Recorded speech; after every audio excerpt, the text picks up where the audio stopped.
వసుదేవసుతం దేవం కంసచాణూరమర్దనం దేవకీ పరమానందం కృష్ణం వందే జగద్గురుం శంకరం శంకరాచార్యం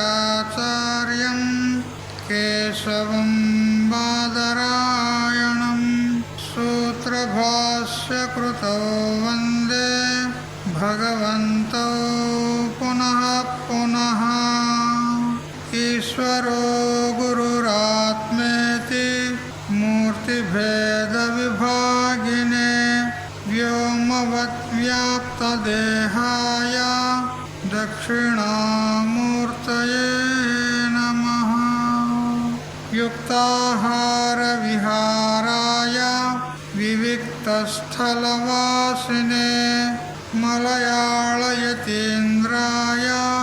బ్రహ్మనిష్ఠాయ తే నమః గీతా భాగవతాద్వైత తత్వామృతస్వరూపిణే గండిక్షేత్ర నివాసాయ రామకృష్ణాయ తే నమః.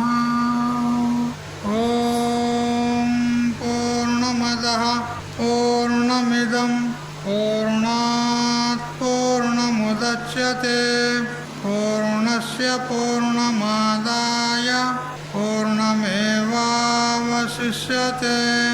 ఓం శాంతి శాంతి శాంతి.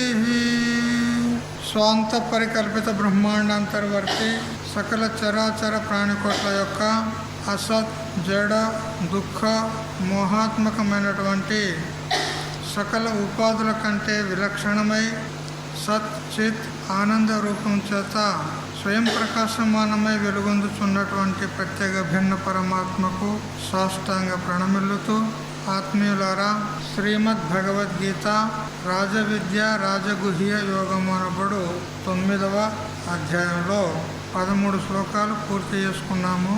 మహాత్మానస్తు మాం పార్థ దైవీం ప్రకృతిమాశ్రితాః భజంతి అనన్య మనస్సో జ్ఞాత్వా భూతాదిమవ్యయం.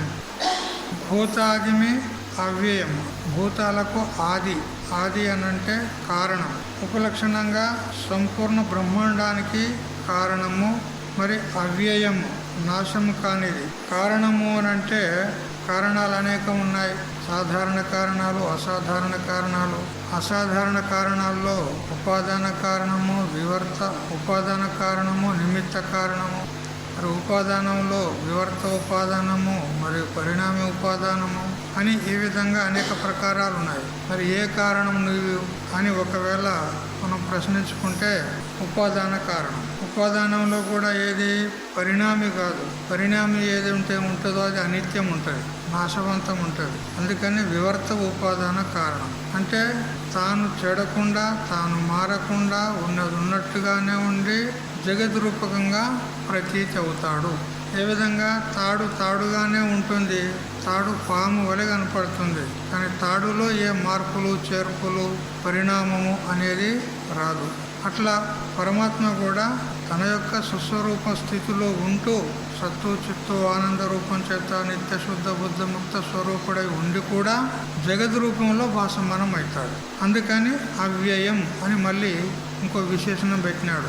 పరిణామి ఒక ఉపాదానం చెప్పినట్లయితే అది నాశనం అవుతుంది. ఏ విధంగా పాలు చెడి పెరిగిన తర్వాత మళ్ళీ పాలు కావాలి, అవి నాశనం అయిపోతాయి. కానీ అట్లా కాదు, పరిణామి కాదు, నేను వివర్తము అంటాడు.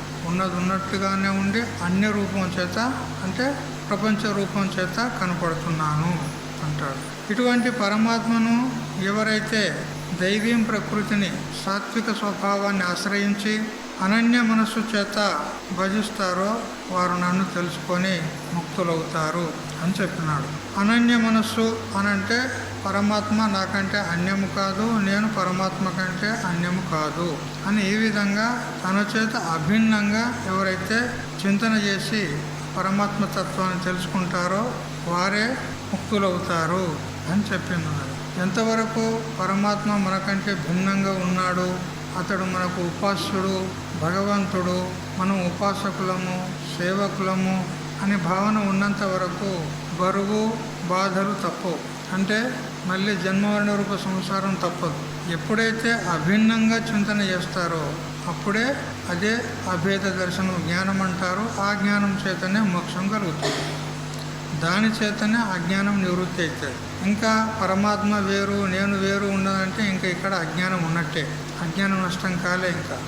అందుకని మళ్ళీ జన్మ తప్పదు. అజ్ఞానం ఉన్నంత వరకు జన్మ తప్పదు. అందుకని ఎట్లా చింతన చేయాలంటే అభిన్నంగా అంతటా ఉన్నటువంటి పరమాత్మ, అంతటా ఉన్నటువంటి చైతన్యము నాలో కూడా ఉన్నది, నేను కూడా పరమాత్మనే అని ఈ విధంగా చింతన చేస్తే అది అభేద దర్శనం, అది జ్ఞానం. దాని చేత అజ్ఞానం నష్టమైతే ముక్తులవుతారు. మనకు మోక్షానికి ప్రతిబంధకం ఎవరు?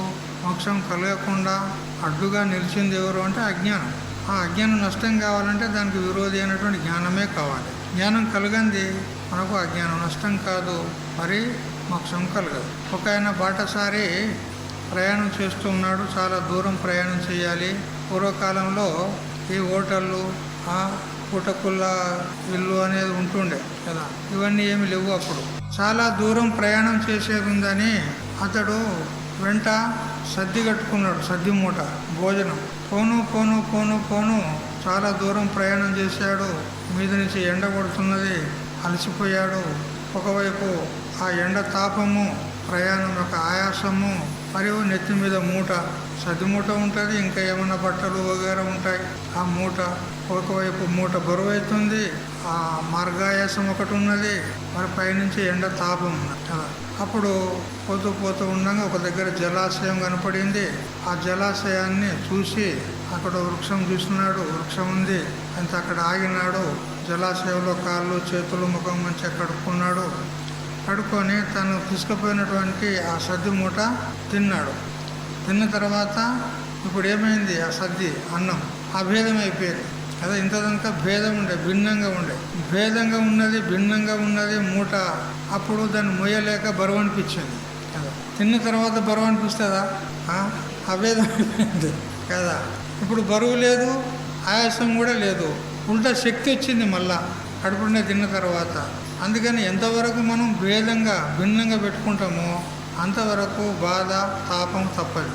అందుకని భగవంతుని కూడా నువ్వు ఎంతసేపు భిన్నంగా పెట్టుకొని నా దేవుడు నా దేవుడు నా ఉపాస్యుడు నా ప్రభువు అని అంటే అంతవరకు జన్మవరణ రూప దుఃఖం తప్పదు. అందుకని ఏం చేయాలి? ఆ పరమాత్మని నీలో ఏకం చేసుకో, అంతే. పరమాత్మ నాకంటే వేరే లేడు, అంతటా ఉన్నాడు, నాలో ఉన్నాడా లేడా? ఈశ్వర సర్వభూతానం హృదయశర్జున తిష్టతి, అందరి హృదయాల్లో ఉన్నానని స్వయంగా తానే చెప్తున్నాడు. మరి అలాంటప్పుడు మరి భిన్నంగా చూసేది ఎందుకు? భేద దర్శనం ద్వితీయాద్వై భయం భవతి. భేద దర్శనం కనుక ఉన్నట్లయితే భయం కలుగుతుంది, అంటే జన్మవరణ రూప సంసారం అనే భయం కలుగుతుంది. అభిన్నంగా తెలుసుకుంటే ఏ భయం లేదు, నిర్భయ స్థితి. అందువల్ల అనన్య మనసహ అంటే పరమాత్మ నాకంటే వేరుగా లేడు అని ఈ విధంగా తెలుసుకుంటే ఇది ఉత్తమం. స్వస్వరూపానుసంధానం భక్తిరీత్యా విధీయతే అని జగద్గురు శంకరాచార్యుల వారు వివేక చూడమల్లో చెప్పిన ప్రకారంగా ఇదొక రకమైనటువంటి అనన్య మనస్సు. ఇక మరొక రకంగా కూడా భిన్నంగా కూడా చెప్పింది ఉన్నది, సగుణ ఉపాసన చెప్పింది ఉన్నది. అది అంత ఉత్కృష్టమైనటువంటిది కాదు. సరే, ఒకవేళ నిర్గుణ బ్రహ్మ సాక్షాత్కారం చేసుకోవాలన్నటువంటి స్తోమత లేకపోతే సగుణ ఉపాసన చేయవచ్చు, తప్పేం లేదు, యోగ్యత లేకపోతే. తర్వాత భగవంతుడు అంటున్నాడు, 14వ శ్లోకం చదవండి. సతతం కీర్తయంతో మాం యతంతశ్చ దృఢవ్రతాః నమస్యంతశ్చ మాం భక్త్యా నిత్యయుక్త ఉపాసతే. సతతం కీర్తయంతః దృఢవ్రతాః యతంతః చ, ఎల్లప్పుడూ నన్నే కీర్తించేటువంటి వారు మరియు నన్ను పొందడానికి యతంతః అంటే ప్రయత్నం చేసేటువంటి వారు, మరియు దృఢవ్రతాః అంటే సాక్షాత్కారం కలిగేంత వరకు నా యొక్క సాధనను వదిలిపెట్టను అనేటువంటి దృఢ సంకల్పం కలిగినటువంటి వారు. వ్రతం అంటే సంకల్పం, దృఢవ్రత అంటే దృఢ సంకల్పం కలిగినటువంటి వాళ్ళు. మరియు నిత్యయుక్తాః ఎల్లప్పుడూ నన్నే తప్ప అన్యమును చింతన చేయరు వాళ్ళు. నిరంతరము నాయందే యుక్తులయ్యి, నాతోనే సంబద్ధమై, నాయందే మనసు సంలగ్నం చేసి ఉంటారు. మరియు భక్త్యా నమస్యంతః భక్తి చేత నాకు నమస్కారం కూడా చేస్తారు. ఈ విధంగా మాం ఉపాసతే నన్ను ఉపాసన చేస్తారు అని భగవంతుడు చెప్పాడు. ఇక్కడ కీర్తయంతః అనే శబ్దం చేత వాచిక తపస్సు చెప్పినట్లయింది. దృఢవ్రతాః అని చెప్పడం చేత మానసిక తపస్సు చెప్పినట్లయింది. మరియు నమస్యంతః అనే శబ్దం చేత శారీరక తపస్సు చెప్పినట్లయింది. వాచిక, కాయిక, మానసిక తపస్సులు చేస్తూ ఉంటారు వీరు ఎప్పుడు కూడా. నమస్కారము అని అంటే ఇదివరకే చెప్పాం కదా, ద్వాభ్యాం పరాభ్యాం పద్భ్యాం పురస శిరస దృశ మనస వచస శైవ సాష్టాంగో అష్టాంగ నమః అనే విధంగా చెప్పింది. 2 పాదాలు, 2 మోకాళ్ళు, 2 చేతులు, నుదురు, వక్షస్థలం, ఈ 5 అంగాలను భూమికి స్పృశించేలాగా పడి నమస్కారం చేయాలి. మరి దృష్టి, వాక్కు, మనసు కూడా భక్తితో కూడుకొని ఉండాలి. ఇట్లా ఈ 8 అంగాల చేత నమస్కారం చేయడము అష్టాంగ నమస్కారం అంటారు. ఈ విధంగా నమస్కారం చేయడం వల్ల ఏమవుతుంది అనంటే అహంకారం దిగిపోతుంది. నమస్కారము ఈ పద్ధతి ఎందుకు పెట్టారు మహాత్ములు? శృతిలోనే చెప్పబడింది ఉన్నది. త్యాగోహి నమసో వాచ్య అని చెప్పింది ఉన్నది. నమస్కారం ఏదైతే ఉందో అక్కడ త్యాగం చేసినట్లయితుంది. దేన్ని? అహంకారాన్ని. మన అహంకారాన్ని త్యాగం చేస్తేనే జ్ఞానం కలుగుతుంది, లేకపోతే కలగదు. కాబట్టి ఈ విధంగా పూర్తిగా పరమాత్మకు శరణాగతిని చెప్పినట్టున్నది. ఇక్కడ పరమార్థ వస్తువును ఉన్నట్లు తెలుసుకోవడమే తత్వజ్ఞానం అంటారు. ఆ పరమాత్మ ఎటువంటిదంటే ఆద్యంతరహితం, ఆది అంతం దానికి లేదు. అయితే కొందరు నిర్గుణ తత్వాన్ని ఉపాసిస్తారు, కొందరు సగుణ తత్వాన్ని ఉపాసిస్తారు. సగుణ ఉపాసన నిర్గుణ ఉపాసనకు సాధన అవుతుంది. నిర్గుణ ఉపాసన జ్ఞానానికి సాధనమవుతుంది. జ్ఞానం చేత మోక్షం కలుగుతుంది. అందుకని ప్రతి వారికి ఉపాసన అనేది చాలా అవసరం. ఏ విధంగా చేయాలి ఉపాసన? ఇదివరకు ఒకటి చెప్పాను, అనుష్ఠానం ప్రకారం ఉంటుంది, అనుష్ఠాన పద్ధతిలో చేయాలి. ఈ విధంగా ప్రత్యేక అభిన్న పరమాత్మను చింతన చేస్తూ ఆ పరమాత్మకు సంబంధించినటువంటి శ్రవణము, మననము, నిధిధ్యాసనము ఇవి చేస్తూ ఉన్నట్లయితే దీనికే విచారము అని అంటారు. విచార జాయతే జ్ఞానం. విచారం చేస్తే జ్ఞానం కలుగుతుంది. శ్రవణం చేయాలి గురుముఖ ద్వారా. ఇప్పుడు మనం ఏ విధంగా శ్రవణం చేస్తున్నాం ఆ విధంగా గురుముఖ ద్వారా వేదాంత శ్రవణం చేయాలి. శ్రవణం చేసిన తర్వాత ఏకాంతంలో ఆ చెప్పినటువంటి విషయాన్ని పునః అవలోకనం చేసుకోవాలి, పురస్చరణ చేసుకోవాలి. చేసుకున్న తర్వాత దానికి మననం అంటారు. ఆ తర్వాత నిశ్చయం చేసుకోవాలి. శాస్త్రము, గురువు చెప్పినటువంటిది సరిగ్గా నా అనుభవానికి టాలీ అవుతుంది, అనుభవానికి సమన్వయం అవుతుంది, అందుకని ఇది సత్యము అని గట్టిగా నిర్ణయం చేసుకోవాలి. దానికి నిధిధ్యాసనం అంటారు. ఈ శ్రవణము, మననము, నిధిధ్యాసనాలు కూడా అధికారి భేదాన్ని బట్టి ఉత్తమాధికారి అయితే శ్రవణంతో ముక్తుడైపోతాడు. ఇక మంద మధ్యమ అధికారులు కనుక ఉన్నట్లయితే వాళ్ళు మననము, నిధిధ్యాసనం తప్పకుండా చేయాలి. ఏ విధంగా పశువు గబా గబా మేత మేస్తుంది, ఆ తర్వాత మళ్ళీ ఒక్కొక్క బుక్క తీసుకొని దాన్ని మళ్ళీ బాగా నమిలి మళ్ళీ మింగుతుంది. అప్పుడు కానీ అది జీర్ణమవుతుంది, అంతవరకు జీర్ణం కాదు.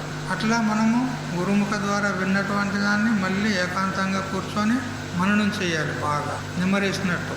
ఆ తర్వాత నిశ్చయం చేసుకోవాలి. ఇది పద్ధతి చెప్పింది ఉన్నది. ఈ ప్రకారంగా శ్రవణాదులు చేస్తూ శ్రీ గురుదేవుని యొక్క సాన్నిధ్యంలో ఉండి ఆ గురుదేవునికి పరిచర్యలు చేస్తూ ఆ గురుదేవుని యొక్క అనుగ్రహానికి పాత్రులమైతే అప్పుడు అతడు కరుణించి మనకు తత్వమస్యాది మహావాక్యాల యొక్క ఉపదేశము చేస్తాడు. అప్పుడు మనము శ్రవణ మననాలు చేసి జ్ఞానాన్ని పొంది ముక్తులం కావాల్సి ఉంటుంది. ఈ విధంగా ఎవరైతే సాధకుడు ఉంటాడో మరి ఆ వేదాంత శ్రవణం చెయ్యాలి అని అంటే వివేకాదులు కూడా అవసరం, సాధనాలు కూడా అవసరం ఉంటాయి. సాధనాలు లేనటువంటి వానికి ఆత్మజ్ఞానం కలిగేది సంభవం లేదు. శమధమాది నియమ సాధనాలను మనము ఆశ్రయించకపోతే మన ఇంద్రియాలు మనస్సు అదుపులో ఉండవు. ఎప్పుడైతే ఇంద్రియాలు మనసులో అదుపులో ఉండవో వాటితో పాటు మనస్సు కూడా బహిర్ముఖం అవుతుంది, విషయోన్ముఖం అవుతుంది, ప్రపంచోన్ముఖం అవుతుంది. అప్పుడు మనం సాధన ఏం చేయలేము. అందువల్ల దృఢ సంకల్పం కలిగి శమధమాదులు కలిగి సాధన చేయాలి. ఏ విధంగా ధ్రువుడు ఎన్నేళ్ల పిల్లగాడు, 5-6 పిల్లవాడు అయినా కానీ దృఢ సంకల్పం చేత నేను భగవంతుని సాక్షాత్కారం చేసుకునే తీరుతాను అని బయలుదేరాడు. చూసారా ఎంత గట్టి నిర్ణయం, చూడు ఆ చిన్న పిల్లవాడిని. అటువంటి నిర్ణయం, గట్టి సంకల్పం మనలో ఉండాలి. అదే దృఢ వ్రతాహ అని చెప్పినాడు శ్లోకంలో. మరియు ప్రహ్లాదుడు ఎన్ని ఇబ్బందులు పెట్టినా కానీ భగవన్నామ స్మరణ వదిలాడా? భగవంతుని చింతన ఆపాడా? లేదు. అట్లే నచికేతునికి ఎన్నో ప్రలోభాలు పెట్టాడు యమధర్మరాజు. ఆయన నీకు ఇష్టం వచ్చినన్ని సంవత్సరాలు బ్రతుకు, అంత ఆయుష్ ఇస్తా అన్నాడు. నీకు కావలసినన్ని భోగభాగ్యాలు ఇస్తా అన్నాడు. నీకు ఏ రాజ్యాధిపత్యం ఇస్తా, నీకు ఏది కావాలంటే ఇది ఇస్తా అని అంటే కూడా ఏమన్నాడు నచికేతుడు? స్వో అభావాహ, ఇవి రేపు ఉండేటివి కావు, ఇవి అనిత్యమైనటువంటి భోగాలు, అవి నాకు అవసరం లేదు. నిత్యమైనటువంటి ఏ పరబ్రహ్మ తత్వం ఉన్నదో దాన్ని నాకు చెప్పు అని గట్టిగా పట్టుకున్నాడు. ఎన్ని ప్రలోభాలు పెట్టినా కానీ నాకు ఏ వద్దంటాడు, నాకు ఆత్మజ్ఞానం కావాలి. ఇట్లా అంత గట్టి పట్టుదల ఉండాలి. ఇంకొక సాధకుడు ఉన్నాడు ప్రతర్ధనుడు అని. ఆయన ఎటువంటి సాధకుడు అంటే చాలా మొండి ఘటికుడు. అతడు ఇంద్రునితోని సవాల్ చేసినాడు, నీవు ఆత్మజ్ఞానాన్ని బోధిస్తావా లేకపోతే నాతో యుద్ధం చేస్తావా అని. ఇట్లా ఇంద్రుడు గత్యంతరం లేక బోధించవలసి వచ్చింది. అట్లా పట్టుదల ఉండాలి ఆత్మజ్ఞానం పొందాలనేది. అయితే మనం గురువులతో యుద్ధం చేయొద్దు. ఆ ప్రతర్ధనుడు చేసిండు కదా అని చెప్పి గురువులతోనే మనం యుద్ధం చేయొద్దు. అది మనకు ఉచితం కాదు, ఆయన కంటే నడిచింది. ఇట్లా కొందరు యుద్ధం చేస్తారు, గురువులు శిష్యులు యుద్ధం చేస్తారు. అంటే పోట్లాడుకుంటారు ఇద్దరు. పోట్లాడంటే దెబ్బలాట కాదు, మాటలతోనే. ఇక వైషమ్యం వస్తుంది, ఇక గురువు వదికు శిష్యుడు వదికి అయిపోతాడు. అట్లా కాదు, గురువు సాన్నిధ్యంలో ఉండి గురువుకు అనుకువగా ఉండి ఆయన కృపకు మనం పాత్రులమైతేనే ఆ ఉపదేశాన్ని మనం పొందుతాం. అందుకని దీనత, వినయము మనకు చాలా అవసరం. సాధకునికి ఉండాల్సినటువంటి లక్షణాలు మనకు 12వ అధ్యాయంలో, 13వ అధ్యాయంలో, 16వ అధ్యాయంలో అనేక సాధన సంపత్తి గురించి చెప్పినాడు. అద్వేష్ట సర్వభూతానాం మైత్రాకరణ ఏవచానంటూ 12వ అధ్యాయంలో, అధ్యాత్మ జ్ఞాన నిత్యత్వం తత్వజ్ఞానార్థ దర్శనం అనంటూ 13వ అధ్యాయంలో, అభయం సత్వ సంశుద్ధి జ్ఞానయోగ వ్యవస్థితి అనంటూ 16వ అధ్యాయంలో అనేక సాధనాలు చెప్పాడు భగవంతుడు. ఆ సాధనాలను మనం అవలంబించి సాధన చేస్తూ ఉండాలి. ఈ విధంగా ఎవరైతే నన్ను నిరంతరము కీర్తిస్తూ దృఢవ్రతులయ్యి నన్ను చింతన చేస్తారో, నిత్యయుక్తులయ్యి ఉపాసన చేస్తారో వారు నన్ను పొందుతారు అన్నాడు. ఇంకా చాలామంది అనేక రకాలుగా నన్ను చింతన చేసి నన్ను పొందుతారు అని అంటూ భగవంతుడు 15వ శ్లోకంలో చెప్తున్నాడు. చదవండి. జ్ఞాన యజ్ఞేన చాప్యన్నే యజంతో మాముపాసతే ఏకత్వేన పృథక్త్వేన బహుధా విశ్వతోముఖం. అన్యే మరికొందరు మహాత్ములు విశ్వతోముఖం అంటే సర్వాంతర్యామినైన మాం నన్ను ఏకత్వేన అద్వైత భావం చేతను, పృథక్త్వేన దైవభావం చేతను, బహుదా బహుప్రకారములుగాను, జ్ఞానయజ్ఞేన చ అపి జ్ఞానయజ్ఞము చేతనైనను యజంత పూజించుచున్న వారై ఉపాసతే ఉపాసన చేయుచున్నారు అంటారు. కొందరు మహాత్ములు సర్వాంతర్యామి అయినటువంటి నన్ను బ్రహ్మం ఒక్కటే అనేటువంటి జ్ఞానం చేత ఉపాసన చేస్తారు. ఏకత్వ జ్ఞానం చేత పరమాత్మ అనేకం లేదు, ఒక్కడే అనేటువంటి భావన చేత వాళ్ళు ఉపాసిస్తారు. మరికొందరు మహాత్ములు వేరువేరు రూపాల్లో కూడా ఉపాసన చేస్తారు. రాముడు, కృష్ణుడు, శివుడు, కేశవుడు, ఈ ప్రకారంగా అనేక రకాలుగా కూడా నాకంటే అన్యమని భావించి ఉపాసన చేస్తారు. కొందరు జ్ఞానయజ్ఞం చేత ఆత్మయజ్ఞం చేత ఉపాసన చేస్తారు. ఈ విధంగా అనేక భావముల చేత పరమాత్మనైనటువంటి నన్నొక్కనే భజిస్తున్నారు.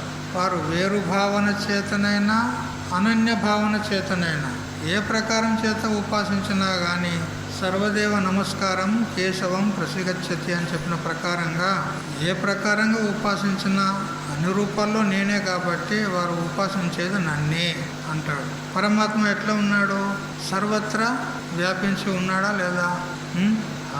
ఒకనాడు ఒక రాజు తన రాజ్యసభలో ప్రకటన చేశాడు, భగవంతుడు ఎక్కడుంటాడు, భగవంతుడు ఏమి చేస్తాడు, భగవంతుడు ఎటు చూస్తాడు అని ఇట్లా ప్రశ్నలు చేశాడు. దీనికి సమాధానం కావాలి నాకు అని సభ లోపల ప్రకటన చేశాడు. ఇక సభ లోపల పండితులు ఉంటారు కదా, ఇక వాళ్లకు చింత కలిగింది. అయ్యో మరి రాజు కదా, రాజు అడిగినప్పుడు సమాధానం చెప్పాలి అని వాళ్ళకు చింత కలిగింది.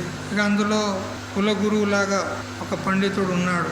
అతనికి ముఖ్య కర్తవ్యం ఇతర పండితులు సమాధానం చెప్పకున్నా కానీ ఇతడు మాత్రం తప్పకుండా చెప్పాలి, ఎందుకంటే ఆస్థాన పండితుడు ఉన్నాడు కాబట్టి. ఇక ఈ ప్రశ్నలకు సమాధానం ఎలా చెప్పాలి అని చింతతో ఇంటికి వచ్చాడు. సాయంత్రం భోజనం చేయలే, చీకాకుగా ఉన్నాడు. ఎట్లా చెప్పాలి? రేపు సమాధానం ఏం చెప్పాలి? భగవంతుడు ఎక్కడ ఉంటాడు, ఎటు చూస్తాడు, ఏమి చేస్తాడు, అవన్నిటికి సమాధానం చెప్పాలి. అప్పుడు తన కుమారుడు ఉన్నాడు ఒక ఆయన, ఆ పండితునికి ఒక కుమారుడు ఉన్నాడు. ఆ కుమారుడు తండ్రి యొక్క ముఖకళ చూశాడు. ఈరోజు మా తండ్రి గారు ఏదో చీకాకుగా ఉన్నాడు, ఎందుకోసము అని సమీపాన్ని ఇచ్చి, నాన్నగారు మీరు అదోలా ఉన్నారు ఎందుకు అంటే, పోరా నీకెందుకు అంటాడు. నాన్నగారు చెప్పండి ఎందుకు అలా ఉన్నారు, చీకాకుగా ఉన్నారు అని అంటే ఆ సభలో జరిగిన విషయం అంతా చెప్పాడు. ఇట్లా సమాధానం చెప్పాలరా, ఆ సమాధానం దొరకలేదు నాకు, రేపు ఏం చెప్పాలో నాకు తోస్తలేదు అని అంటే, ఓ గింతేనా అన్నాడు. గింతేనా నేను చెప్తా అన్నాడు. నాకే తెలుస్తలేదు, నీకెట్లా తెలుస్తుందిరా, నువ్వెట్లా చెప్తావు అంటే, నేను చెప్తా నాన్నగారు, నువ్వు రేపు సభలోకి నువ్వు పోవద్దు, నేను పోతా అంటాడు. సరే నాయన పో మరి అని తండ్రి గారు ఆజ్ఞ ఇచ్చినాడు. మరునాటి ఉదయం సభ ప్రారంభమైంది. ఇంకా ఈ పండితుడు రాలే, ఆస్థాన పండితుడు చూస్తూ ఉన్నాడు రాజు, ఇంకా పండితుడు రాలేదేమి అని. అంతలో ఆ పిల్లవాడు వచ్చాడు, రాజుకు నమస్కారం చేసినాడు. రాజా నమస్కారం అన్నాడు. నమస్కారం, ఎవరు బాబు నువ్వు అంటే, మా తండ్రి గారు కదా ఇక్కడ ఆస్థాన పండితుడు, వారి కుమారుణ్ణే నేను, ఎవరు నిన్న ప్రశ్నలు ఇచ్చారంట, ఆ ప్రశ్నలకు సమాధానం చెప్పాలని వచ్చినా అంటాడు. ఓరి గుడతా ఇంత ఉన్నావు, నువ్వేం సమాధానం చెప్తావురా అంటే, లేదు రాజా నేను సమాధానం చెప్తా అన్నా. అప్పుడు మరి చెప్పు అయిన దానికి ఇటరా కూర్చోనికి మొట్టమొదలు భగవంతుడు ఎక్కడ ఉంటాడో చెప్పు. ఎక్కడ చెప్పాలి? వైకుంఠంలో ఉండని చెప్పానా, కైలాసంలో ఉండని చెప్పానా, ఎక్కడని చెప్పాలి? అప్పుడు రాజా కొద్దిగా పాలు తెప్పించరా అన్నాడు. కొంచెం పాలు తెప్పించరా అన్నాడు. అంటే వెంటనే పాలు తీసుకొచ్చారు. పాలు తీసుకొచ్చి ఎదురుగా పెట్టిన తర్వాత, రాజా ఈ పాలల్లో నెయ్యి ఉందా లేదా? ఉంటుంది. ఎక్కడుంది? అంతటి ఉంటుంది. ఏం ఒక కోనకు ఒక మూలకు ఉంటుంది. ఏమి పాలల్లో ఎక్కడ ఉంటుంది నెయ్యి? అంతటా ఉంటుందా లేదా? అంతటా ఉంటుంది. అట్లా పరమాత్మ అంతటా ఉంటాడు అని చెప్తున్నాడు. అణువులో కూడా మొత్తం బ్రహ్మాండం అంతా వ్యాపించి అంతటా ఉంటాడు అని సమాధానం చెప్పినాడు. ఇక ఎటు చూస్తాడు భగవంతుడు అని అంటే, రాజా ఒక ఏమంటారు ప్రమిద, పెద్దది ప్రమిద తెప్పించండి, అందులో నూనె పోయండి, ఒత్తి వేయండి, వెలిగించండి, అప్పుడు నేను సమాధానం చెప్తాను. తెచ్చారు, పెద్ద ప్రమిద తెచ్చారు, పెద్ద దీపం వెలిగించారు. రాజా ఈ దీపం ఎటువైపు చూస్తుంది చెప్పండి, మీ దిక్కు చూస్తుందా, నా దిక్కు చూస్తుందా, ఎటు చూస్తుంది చెప్పండి? అంతటా చూస్తుంది. అదే దీపం వెలుతురు ఎక్కడ పడాలి? చుట్టూ అంతటా పడుతుంది, అవునా లేదా? అట్లా పరమాత్మ అంతటా చూస్తున్నాడు. నీ హృదయంలో, నీ మనసులో ఏ సంకల్పం కలుగుతుందో అది తెలుసుకుంటున్నాడు. నా మనసులో ఏ సంకల్పం కలుగుతుందో అది తెలుసుకుంటున్నాడు. ప్రతి వారి హృదయాన్ని సాక్షిగా చూస్తూ ఉన్నాడు. అంతటా ఉండి అందరినీ చూస్తూ ఉన్నాడు. ఒకేసారి మనం చూస్తే ఏదైనా ఒకటే చూస్తాం, ఇటు చూస్తే ఈ వస్తువునే చూస్తాం కానీ ఇంకో వస్తువు కనపడదు. కానీ పరమాత్మ ఒక్కసారిగానే అందరినీ ప్రకాశిస్తాడు. దీపం ఏ విధంగా అన్ని దిక్కులు ఒకేసారి ప్రకాశిస్తుందా లేదా, అట్లా భగవంతుడు కూడా అట్లా అన్ని దిక్కులో చూస్తాడు అని చెప్పినాడు. మరి భగవంతుడు ఏం చేస్తాడు రా చెప్పరా అని అంటే, రాజా ఇగో నాది చిన్న నోరు పెద్ద మాట, నువ్వు ఏం అనుకోవద్దు చూడంట. చెప్పరా, సమాధానం చెప్పు. సమాధానం చెప్తా, కానీ నాదొక ప్రార్థన. ఏమిటి అని అంటే, కాసేపు నాకు ఆ సింహాసనం మీద కూర్చోవడానికి అవకాశం ఇస్తారా అని అడిగినాడు. కాసేపు ఏదో ఒక 2 నిమిషాలు 5 నిమిషాలు కూర్చోవడానికి అవకాశం ఇస్తే నేను సమాధానం చెప్తా, ఆ సింహాసనం మీద కూర్చొని చెప్తా. ఏం పిల్లవాడే కదా, కాసేపు అడుగుతున్నాడు కదా అని చెప్పి తాను లేచాడు, పక్కకు కూర్చున్నాడు. సింహాసనం నుంచి లేచి కుర్చీలో కూకున్నాడు పక్కకు. కూర్చోరా అన్నాడు. ఈ పిల్లవాడు పోయి సింహాసనం మీద కూర్చున్నాడు.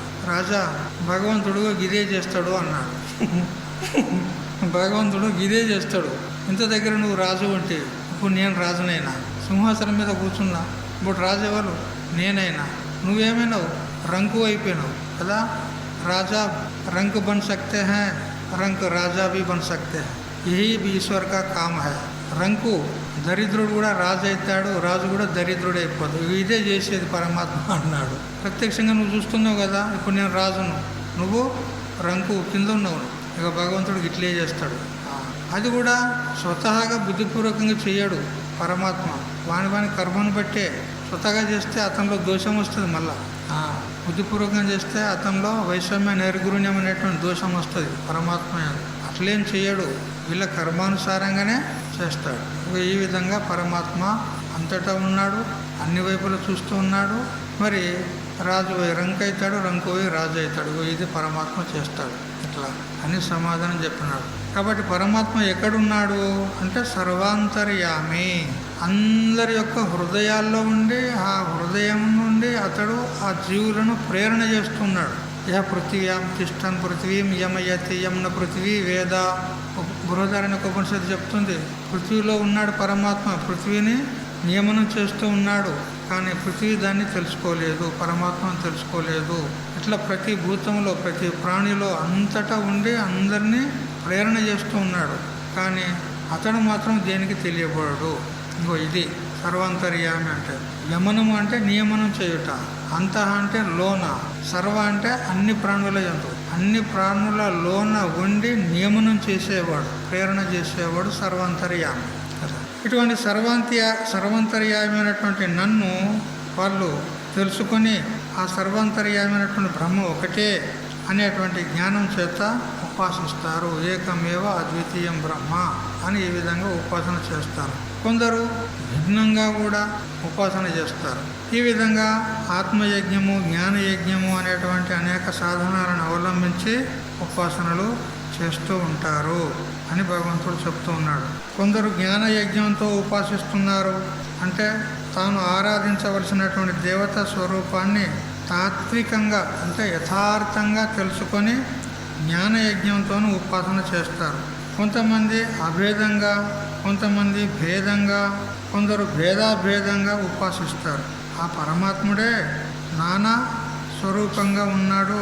ఎవరు ఏ విధంగా ఉపాసించినా అందరి యొక్క ఉపాసన నాకే చేరుతుంది. కానీ అందులో పరమాత్ముడే నా స్వరూపం అనేటువంటి సోహం భావంతో ఎవరైతే ఉపాసిస్తారో వారు అభేదోపాసకులు. దీన్నే అహంగ్రహ ఉపాసన, ఏకత్వ ఉపాసన అని కూడా అంటారు. దీన్ని అవలంబించినటువంటి వారు అతి త్వరగా నన్ను చేరుకుంటారు. కానీ ఎవరైతే భేదబుద్ధితో ఉపాసిస్తారో వారికి సమయం అధికంగా పడుతుంది. అట్లా ఒక ఫకీర్ ఉండేవాడు, ఆయన ఎప్పుడు కూడా భగవన్నామస్మరణ చేస్తూ ఉండేవాడు. ఒక్క క్షణం కూడా నోరు ఆపేవాడు కాదు. ఏ పని చేసుకుంటే చేసుకునేవాడు, కానీ నోటితో మాత్రం భగవన్నామస్మరణ జరుగుతూ ఉండేది.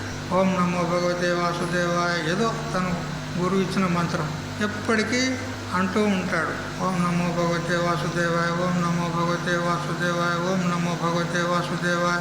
ఈ విధంగా అని అని అని అని అని అతనికి నిద్రలో కూడా అది నడుస్తూనే ఉండేది.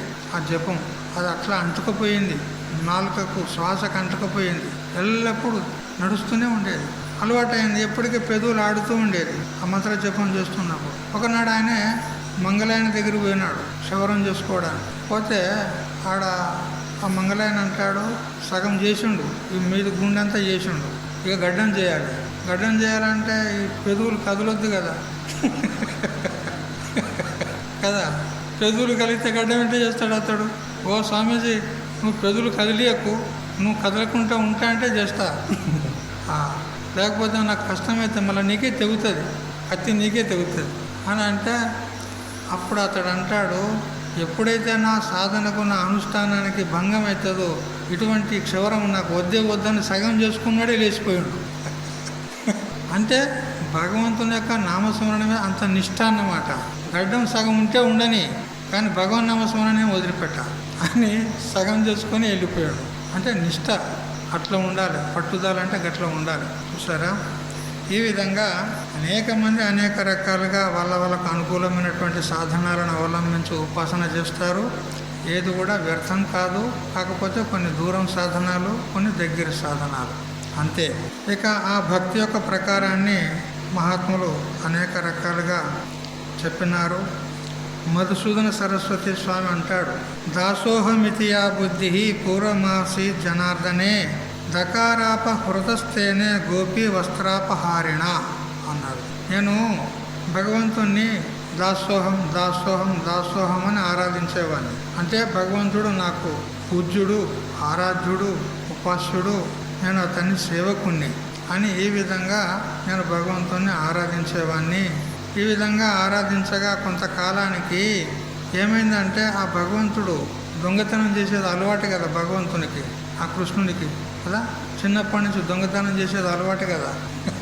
అయితే అతడు ఏం చేశాడంటే, దాసోహం దాసోహం అని నేను అంటూ ఉంటే అందులో నా దాసోహం లోపల మొదటి దకారం ఏదైతే ఉందో దాన్ని దొంగిలించాడు ఆ భగవంతుడు.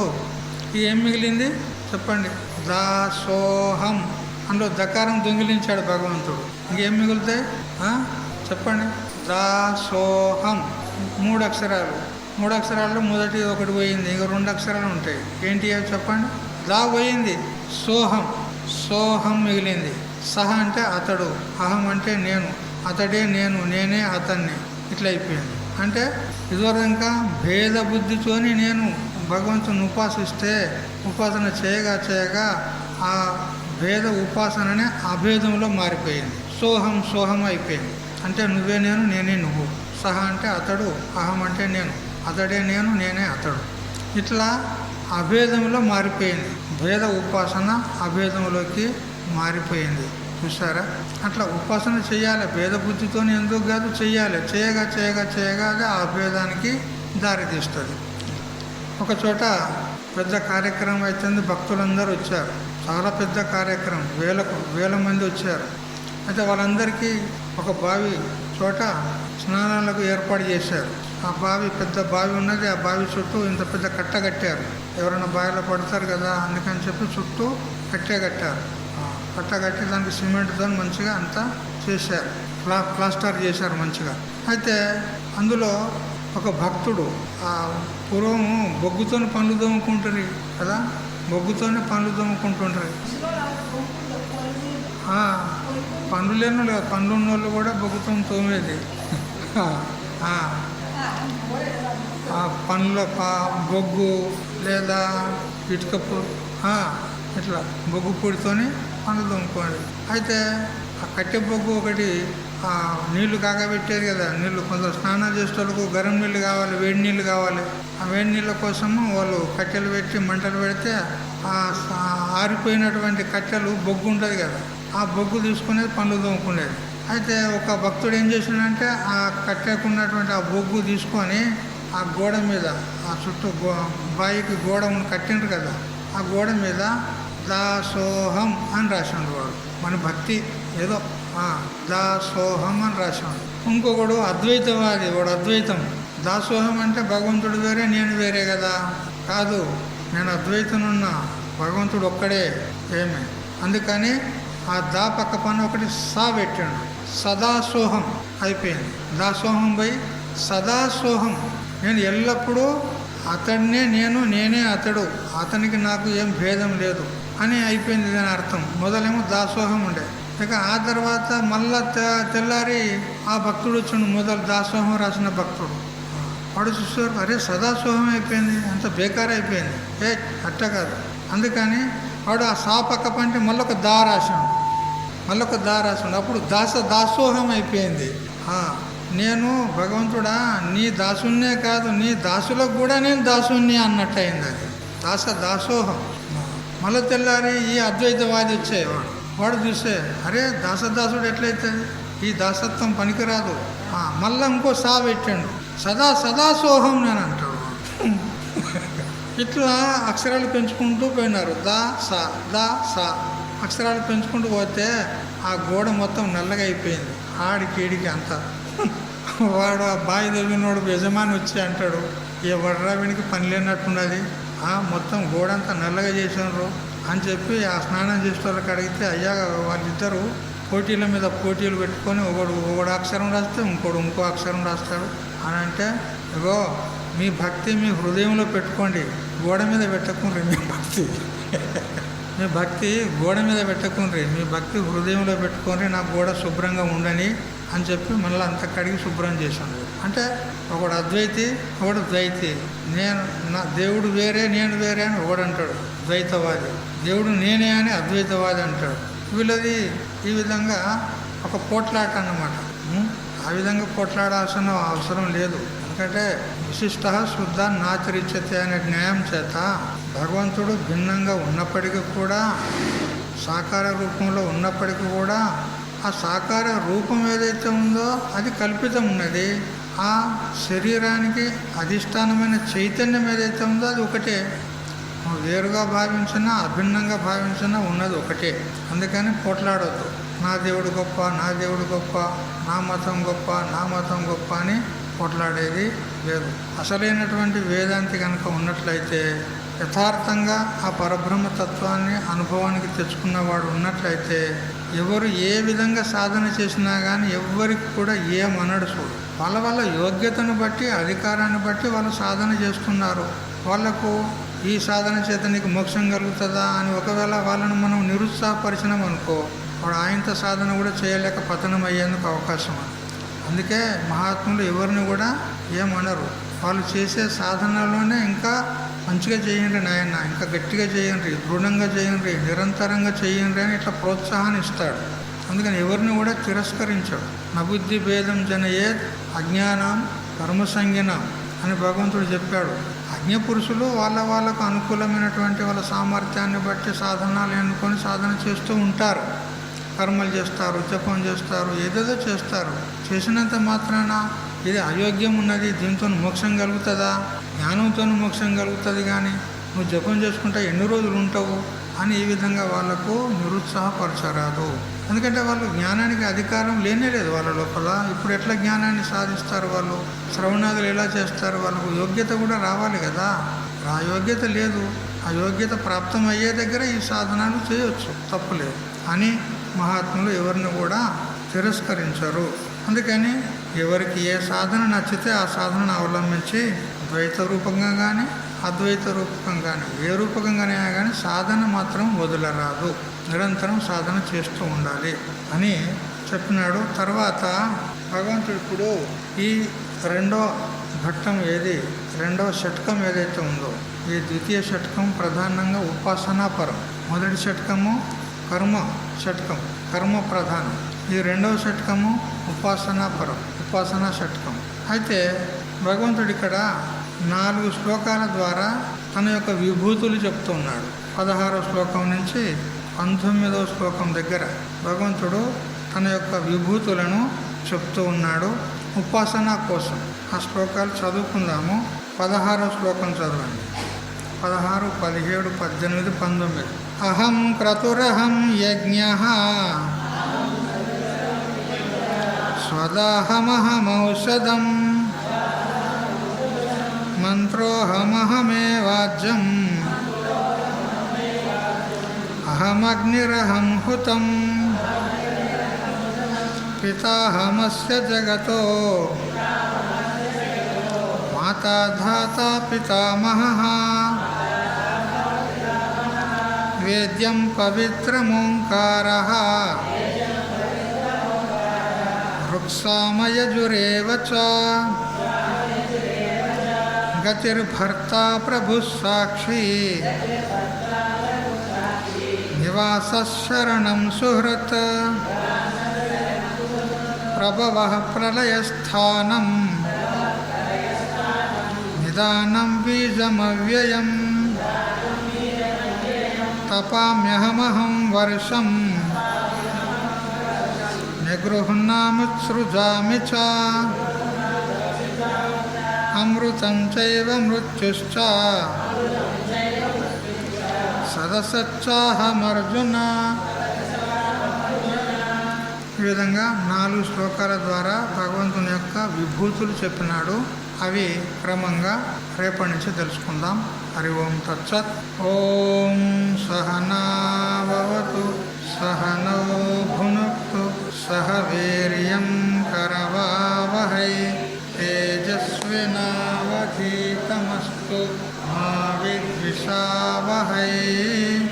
ఓం శాంతి శాంతి.